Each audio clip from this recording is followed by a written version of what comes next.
Assalamualaikum warahmatullahi wabarakatuh. Kembali lagi bersama saya Lutfiati Nasiro pada program ProNews. Berita pertama, transformasi digital sudah mewarnai semua aspek dalam kehidupan kita saat ini. Menghadapi perubahan teknologi dan sistemnya, semua harus terlibat untuk memanfaatkannya. Bila menolak akan tergilas dengan sendirinya, karena diperlukan upaya edukasi secara masif kepada semua masyarakat.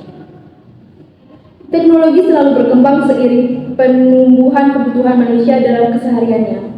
Di dunia digital kini sudah mewarnai semua aspek kehidupan yang semua dari kita tidak bisa menolaknya.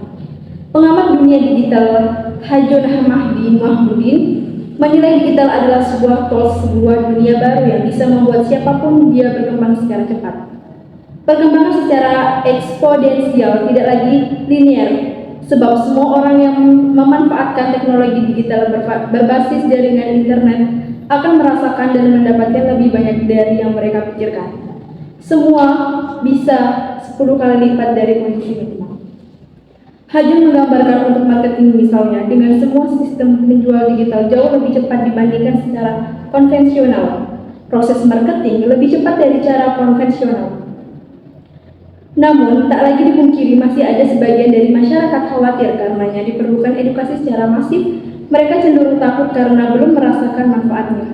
Mereka masih skeptis mengambil kebijakan dan para stakeholder diharapkan bersinergi untuk melakukan gerakan-gerakan edukasi terhadap transformasi digital ini. Berita selanjutnya, Kabupaten Sambas, salah satu daerah sentral kebunan jeruk siam di Kalimantan Barat. Potensi jeruk siam Kabupaten Sambas terus bertambah setiap tahunnya hingga mencapai belasan ribu hektar saat ini. Jeruk merupakan komoditas hasil pertanian yang menjadi primadona selain padi di Kabupaten Sambas. Potensi yang cukup besar di Kabupaten Sambas tersebut memberikan sumbangan yang besar terhadap pertumbuhan ekonomi Kabupaten Sambas hingga hari ini. Berbagai jeruk siam tumbuh subur dan menjadi sumber penghasilan petani, khususnya di Kabupaten Sambas. Dalam kunjungannya ke desa Gapura, Kecamatan Sambas, Bupati Sambas Satono melakukan panen jeruk madu kepada petani jeruk. Bupati yang mengaku sebagai anak petani mengatakan tahu persis tentang banyak hal tanaman jeruk. Dari pengalamannya sebagai petani jeruk, Bupati Satono melihat jeruk dari desa Gapura ini kualitasnya cukup baik. Selain ukurannya sesuai standar, cita rasa jeruk madu di desa Gapura cukup gurih. Informasi selanjutnya, Dinas Kesehatan Kabupaten Sintang mencatat terjadi 402 kasus DBD di Kabupaten Sintang. 8 orang diantaranya dinyatakan meninggal dunia.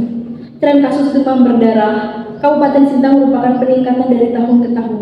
Tahun 2023 menjadi paling parah di antara tahun sebelumnya karena kasus meninggal dunia hingga 8 orang.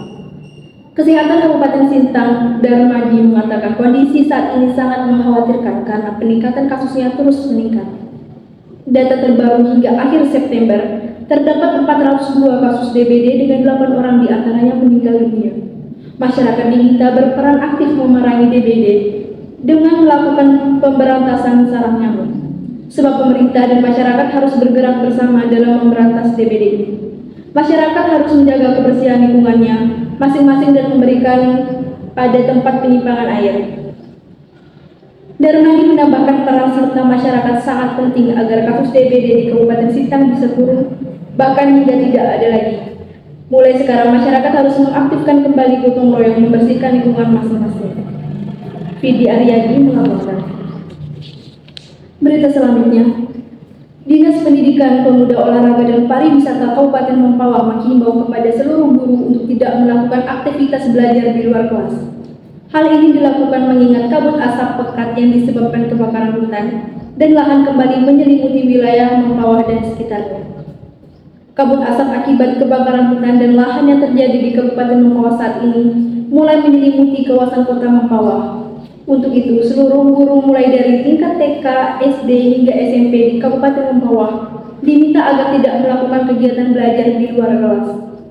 Kepala Dinas Pendidikan, Pemuda, Olahraga dan Pariwisata Kabupaten Mempawah, El Zuratman, meminta kepada seluruh guru untuk selalu mengingatkan peserta didik agar selalu menggunakan masker ketika pergi ke sekolah. Dalam hal ini, orang tua beserta para didik juga meminta agar mengingatkan anaknya untuk tidak melakukan aktivitas di luar selama kabut asap yang sampai saat ini terjadi. Sementara itu diketahui bahwa kondisi kabut asap akibat kebakaran hutan dan lahan terjadi di Kabupaten Mentawai mulai berlangsung kurang lebih 2 pekan. Kabut asap mulai pekat pada pagi hari sampai dengan sore hari. Berita selanjutnya, peran teknologi digital saat ini sangat penting untuk meningkatkan sistem pembelajaran mahasiswa. Dengan adanya teknologi digital ini, mahasiswa dapat mencari informasi terkait pembelajarannya dengan cepat dan mudah. Aplikasi mobil, platform media sosial, dan alat kolaborasi daring memungkinkan mahasiswa terlibat aktif dalam kegiatan akademik dan sosial. Mereka dapat berpartisipasi dalam diskusi kelompok, mengakses sumber daya belajar, dan berinteraksi dengan dosen, serta sesama mahasiswa dengan mudah melalui teknologi ini. Teknologi digital memungkinkan pengembangan sistem pembelajaran adaptif yang dapat menyesuaikan materi pembelajaran dengan kebutuhan dan tingkat pemahaman masing-masing mahasiswa. Salah seorang dosen IAIN Pontianak, Bob Andrian, mengatakan, peran teknologi digital dalam sistem pembelajaran sangat penting, karena hampir semua proses pembelajaran berkaitan dengan teknologi, seperti media sosial, infocus, dan perangkat lunak lainnya, dipergunakan untuk pembelajaran. Salah seorang dosen IAIN Pontianak, Bob Andrian, berharap pihak kampus dapat memberikan berbagai alat digital untuk setiap kelas, di antaranya laptop dan handphone yang memadai yang bisa terkoneksi ke jaringan internet. Tim Liputan TVRI melaporkan. Informasi selanjutnya, transformasi digital sudah mewarnai semua aspek dalam kehidupan kita saat ini. Menghadapi perubahan teknologi dan sistemnya, semua harus terlibat untuk memanfaatkannya. Bila menolak akan tergilas dengan sendirinya karena diperlukan upaya edukasi secara masif kepada semua masyarakat. Teknologi selalu berkembang seiring pemenuhan kebutuhan manusia dalam kesehariannya. Dunia digital kini sudah mewarnai semua aspek kehidupan yang semua dari kita tidak bisa menolaknya. Pengamat dunia digital, Hayun Mahdi, menilai digital adalah sebuah dunia baru yang bisa membuat siapapun berkembang secara cepat. Perkembangan secara edukasional tidak lagi linear, sebab semua orang yang memanfaatkan teknologi digital berbasis jaringan internet akan merasakan dan mendapatkan lebih banyak dari yang mereka pikirkan, bisa 10 kali lipat dari kondisi tersebut. Demikian berita hari ini, saya Lutfiatina Sirah melaporkan.